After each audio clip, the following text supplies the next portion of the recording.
Doctor काना जो तो I hope you all are well and doing great. So guys, अब हमारा एंडोक्राइन फिजियोलॉजी का लेक्चर नंबर 10 है। सो इसमें हम लोग जो है वो आगे चल के डिस्कशन करेंगे। मीन्स के इस वीडियो में हम लोग जो डिस्कशन करेंगे वो स्टेरॉयड हार्मोन्स जो प्लेसेंटा से फॉर्म हो रहे थे वो डिस्कस करेंगे। एक्चुअली प्रीवियस वीडियोस में हम लोग जो डिस्कशन कर चुके हैं, जब हम लोग स्टेरॉयड हार्मोन की फॉर्मेशन कर रहे थे तो उसमें हम लोगों ने एड्रेनल कॉर्टेक्स से जो कॉर्टिसोल्स, एल्डोस्टेरोन, एंडोस्टेरॉन्स एंड एंडोस्टेरायोन जो हमारे पास सिंथेसाइज हो रहे थे उनको हमने डिस्कस कर लिया था। टेस्टिस से किस तरीके से टेस्टोस्टेरोन हमारे पास प्रोड्यूस हो रहा था, लाइक हमारे पास सिर्फ एक हार्मोन के एंजाइम की डेफिशिएंसी की वजह से हमारे पास जो है वो एड्रेनल कॉर्टेक्स में टेस्टोस्टेरोन नहीं बन रहे थे, तो वो उनकी फॉर्मेशन किस तरीके से हुई थी वो हमने डिस्कस कर लिया। ओवरीज से हमने ईस्ट्राडायोल एंड प्रोजेस्टेरोन किस तरीके से हमारे पास फॉर्म हो रहा था, सिंथेसाइज हो रहा था, वो भी हमने डिस्कस कर लिया। अच्छा, कॉर्पस ल्यूटियसम में भी वही जिस तरीके से हमने ओवरीज में ईस्ट्राडायोल एंड प्रोजेस्टेरोन की सिंथेसिस की थी, कॉर्पस ल्यूटियस में भी वही उसी तरीके से ही सिंथेसिस होगी। ठीक है। सो वो सेम ही पैटर्न होगा। लाइक कोलेस्ट्रॉल जो है वो हमारे पास पहले वीपी गिंग में जो है वो हमारे पास सिंथेसाइज होगा। देन उसके बाद फर्दर जो स्टेप्स थे वो वही सेम उसी तरीके से रहेंगे जिस तरीके से हम लोगों ने जो है वो वहाँ पे डिस्कस किए हैं।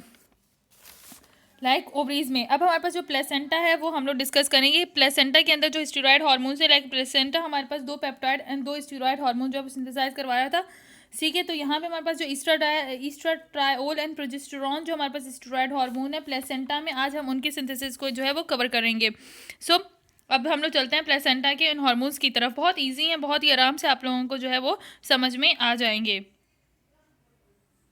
बेसिकली मैं आप लोगों को चार्ट के फॉर्म में बताती हूँ कि किस तरीके से हमारे पास जो है वो प्लेसेंटा से प्रोजेस्टेरोन और हमारे पास जो है वो ईस्ट्राट्रायोल जो हमारे पास ईस्ट्रोजन की फॉर्म है वो किस तरीके से सिंथेसाइज हो रहा है।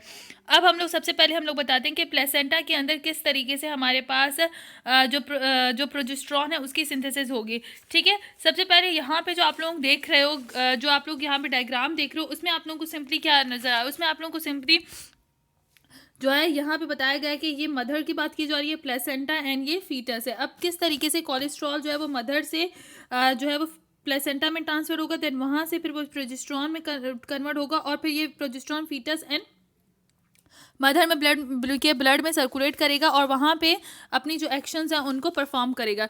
देखो, जो प्रोजेस्टेरोन है वो हमारे पास प्लेसेंटा से किस तरीके से सिंथेसाइज होता है। जब सबसे पहले क्या होता है, जो आपको पता है कि प्लेसेंटा क्या होता है कि हमारे पास प्लेसेंटा कनेक्शन होता है मदर एंड फीटस के दरमियान सारी एक्टिविटीज़ के लिए। ड्यूरिंग प्रेगनेंसी हमारे पास जो है वो कनेक्शन किसके थ्रू, प्लेसेंटा का, मदर का फीटस के थ्रू किस तरीके से होता है, प्लेसेंटा के थ्रू होता है। ठीक है, ट्यूब के थ्रू होता है, फिर न्यूट्रिशन वगैरह सारी चीज़ें, ऑक्सीजन वगैरह सब कुछ जो है वो इसके थ्रू पास हो रहा था फीटस में। ठीक है, अब कोलेस्ट्रॉल क्या करेगा, सबसे पहले हमारे पास जो मैटरनल सर्कुलेशन के थ्रू कोलेस्ट्रॉल जो है वो सबसे पहले प्लेसेंटा में जाएगा।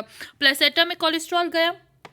ठीक है, देखो मदर के अंदर तो आपको पता है किस तरीके से कोलेस्ट्रॉल सिंथेसाइज हो रहा है, हम लोग डाइट में भी जो लेते हैं उसके बाद हमारे पास जो कोलेस्ट्रॉल है डिनोवो सिंथेसिस भी होती है हमारी बॉडी में। सो मदर के अंदर वो कोलेस्ट्रॉल है जो सर्कुलेट कर रहा है। अब वो कोलेस्ट्रॉल प्लेसेंटा में मूव गया। प्लेसेंटा में अब उस एंजाइम होगा डेस्मोलेज, जो हमारे पास कोलेस्ट्रॉल डेस्मोलेज एंजाइम था वो यहाँ पे एक्ट करेगा और कोलेस्ट्रॉल को प्रीग्रेनॉल में कन्वर्ट कर देगा।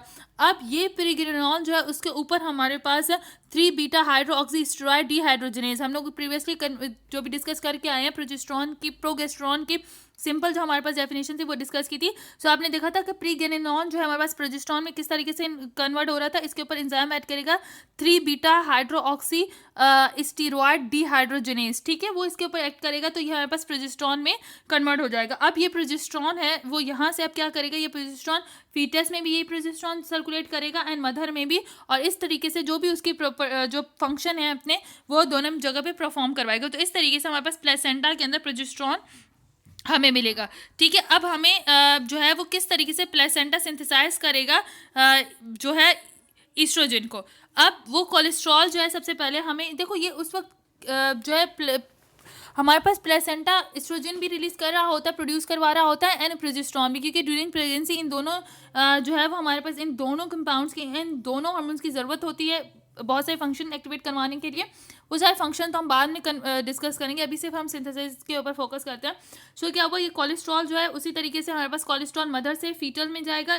अब यहाँ पे एस्ट्रोजन को किस तरीके से सिंथेसाइज करवाएगा, कोलेस्ट्रॉल जो है सबसे पहले उसी तरीके से मदर में गया, मदर से फिर इसने प्लेसेंटा में ये मूव हुआ, प्लेसेंटा में इसके ऊपर कौन से एंजाइम ने एक्ट किया, इसके ऊपर प्लेसेंटा में इसके ऊपर जो है वही कोलेस्ट्रॉल डेस्मोरेज है, उसने इस पे एक्ट किया और इसे प्री गैरेनॉल में कन्वर्ट कर दिया। अब ये प्री गैरेनॉल जो है वो हमारे पास कहाँ पे गया, ये प्री गैरेनॉल मूव करेगा ब्लड के थ्रू, फीटल में गया, फीटल में जाके फीटल के एड्रिनल ग्लैंड ने उस फीटल के फीटल के एड्रिनल ग्लैंड ने प्रीगेनिनॉन को डिहाइड्रोएपी एंडोस्टेरोन सल्फेट में कन्वर्ट कर दिया। ठीक है, अब उसे कहाँ पे इसने कन्वर्ट कर दिया, इसे डिहाइड्रोएपी एंडोस्टेरोन सल्फेट में कन्वर्ट कर दिया। ठीक है, अब ये डिहाइड्रोएपी एंडोस्टेरोन सल्फेट जो है वो फीटल के लिवर में गया, फीटल के लिवर में उसके ऊपर कुछ एंजाइम्स ने ऐड किया और इसे 16OH डिहाइड्रोएपी एंडोस्टेरोन सल्फेट में कन्वर्ट कर दिया।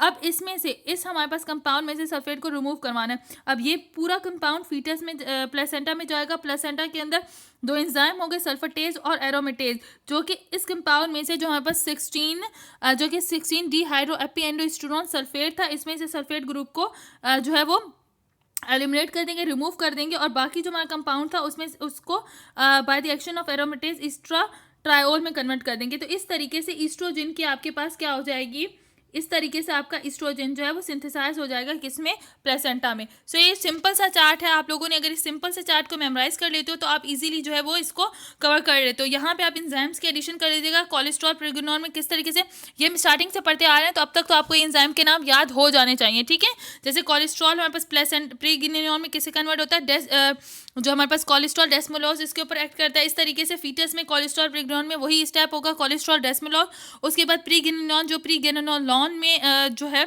हमारे पास जब वो डिहाइड्रोएपी एंडोस्टेरोन में कन्वर्ट हो रहा है तो उस पर फीटल एड्रिनल ग्लैंड इसके ऊपर जो है हमारे पास क्या कर रहा है, इसके ऊपर एक्ट कर रहा है। फिर डिहाइड्रोएपी एंडोस्टेरोन सल्फेट जो है लिवर में जाता है, वहाँ पे इसके डिऑक्साइडेशन होती है और इसके ऊपर 16OH DHEA सल्फेट में कन्वर्ट हो जाता है। फिर 16OH डिहाइड्रोएपी एंडोस्टेरोन सल्फेट जो है वो हमारे पास कहाँ पे जाता है, प्लेसेंटा में गया और वहाँ पे उसके ऊपर सल्फेटेज एंड एरोमेटेज ने एक्शन किया और इसे ईस्ट्रोजन में कन्वर्ट कर दिया।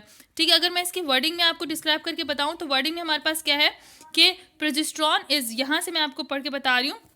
ठीक है, progesterone is produced by the placenta as follows. Cholesterol enters the placenta from the maternal circulation. In the placenta, cholesterol is converted to preganglion, which is then converted to progesterone. So ये simple हमारे पास इस तरीके से synthesise होता है इसके placenta के अंदर। ठीक है, मीन्स के कोलेस्ट्रॉल के ऊपर कोलेस्ट्रॉल डेस्मोलेज ने एक्ट किया, उसे प्रीगेनिनॉल में कन्वर्ट कर दिया, उसके प्रीगेनिनॉल के ऊपर 3 बीटा हाइड्रोक्सी स्टेरॉइड डिहाइड्रोजेन ने एक्ट किया और इसे प्रोजेस्टेरोन में कन्वर्ट कर दिया। अब ईस्ट्राडायोल जो हमारे पास है वो कैसे फॉर्म हुआ, oestradiol the major form of oestrogen during pregnancy is produce through a coordination interplay of the mother and placenta and importantly requires the foetus.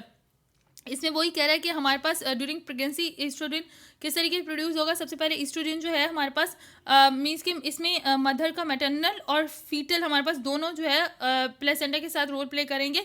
Cholesterol is supplied to the placenta from the maternal circulation is converted to pregnenolone in the placenta. Again वही जैसे हमारे पास progesterone में हो रहा था, cholesterol जो है वो हमारे पास सबसे पहले मैटरनल सर्कुलेशन से जाएगा हमारे पास प्लेसेंटा में। ठीक है, जहाँ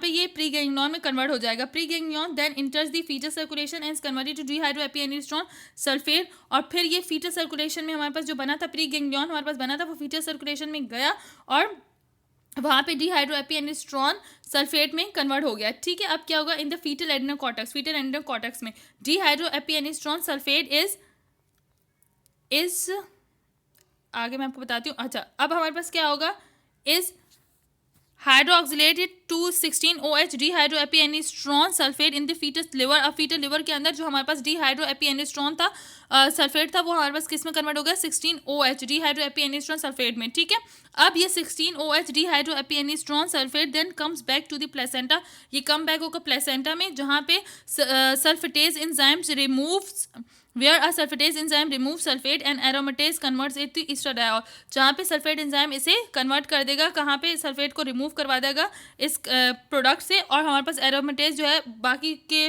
जो भी चेन्स हैं साइड चेन्स हैं उनको एस्ट्राडायोल में कन्वर्ट कर देगा। ठीक है, सो यहाँ तक हमारे पास किस तरीके से स्टेरॉयड हार्मोन जो प्लेसेंटा में हमारे पास फॉर्म हो रहे हैं, लाइक हमारे पास प्रोजेस्टेरॉन और एस्ट्राडायोल किस तरीके से फॉर्म हो रहा है वो हमें यहाँ पे बता दिए गए। तो यहाँ से आपके लिए अब यहाँ पे स्टेरॉयड हार्मोन जितने भी थे हमारे पास वो सारे कवर हो गए हैं, ठीक है। अब हमारे पास सिर्फ एक ही हार्मोन बता है जो हमारे पास अमाइन हार्मोन है। हम लोग अब उससे जो कौन कौन से हार्मोन्स रिलीज हो रहे हैं वो सारी चीज़ें सिंथेसाइज हो रहे हैं, अब वो सारी चीज़ें हमारे पास जो प्लेसेंटा में हमारा एस्ट्राडायोल था एंड प्रोजेस्टेरॉन वो हमने डिस्कस कर लिया। अब हमारे पास जो अमाइन हार्मोन्स है, लाइक अमाइन हार्मोन में कौन से आ जाते हैं, जो अमाइन के डेरिवेटिव से नोरएपिनेफ्रिन, एपिनेफ्रिन, एड्रेनल मेडुला का है। उसके अलावा हमारे पास जो है वो थायराइड ग्लैंड से जो T3 T4 रिलीज होता है वो भी हमारे पास अमाइन के प्रिकर्सर से फॉर्म होते हैं, इसके टायरोसिन से मिलते हैं, तो उसको डिस्कस करेंगे। एंड मोस्ट इंपॉर्टेंट हमारे पास जो है डोपामीन, वो डिस्कस करेंगे। डोपामीन, एपिनेफ्रिन एंड नॉरएपिनेफ्रिन ये मोस्ट इंपॉर्टेंट है बायोकेमिस्ट्री के लिहाज से भी और फिजियोलॉजी के लिहाज से भी। इनकी जो सिंथेसिस मैं आपको करवाऊंगी उससे आपकी बायोकेमिस्ट्री भी कवर हो जाएगी और आपकी फिजियोलॉजी भी कवर हो जाएगी। उस लेक्चर को ज़रूर सुनिएगा ताकि आपके पास कभी भी सवाल है डोपामीन के सिंथेसिस से रिलेटेड, एपिनेफ्रिन या नॉरएपिनेफ्रिन के रिलेटेड, तो आप लोग ईजिली कर सकें, ठीक है। आई होप आज का लेक्चर आप लोगों के लिए हेल्पफुल रहेगा। देखो इन सीरीज़ को यहाँ पे अपलोड करने का मेन मकसद ये है कि जैसे आप लोगों का ये एंडोक्राइन मॉड्यूल यहाँ से इस बुक से कवर हो जाएगा, उसके बाद जब हम लोग गाइटन की तरफ जाएंगे हमें गाइटन रीड करने में या कोई और बुक रीड करने में कोई मसला नहीं होगा और आपके सारे कंसेप्ट जो हैं वो कंप्लीट हो जाएंगे और क्लियर हो जाएंगे। आई होप आज की लेक्चर आप लोगों के लिए हेल्पफुल रहेगा। कोई भी क्यूरी हो तो आप कमेंट सेक्शन में मुझसे पूछ सकते हैं। टेदर अल्लाह हाफिज़ गाइस।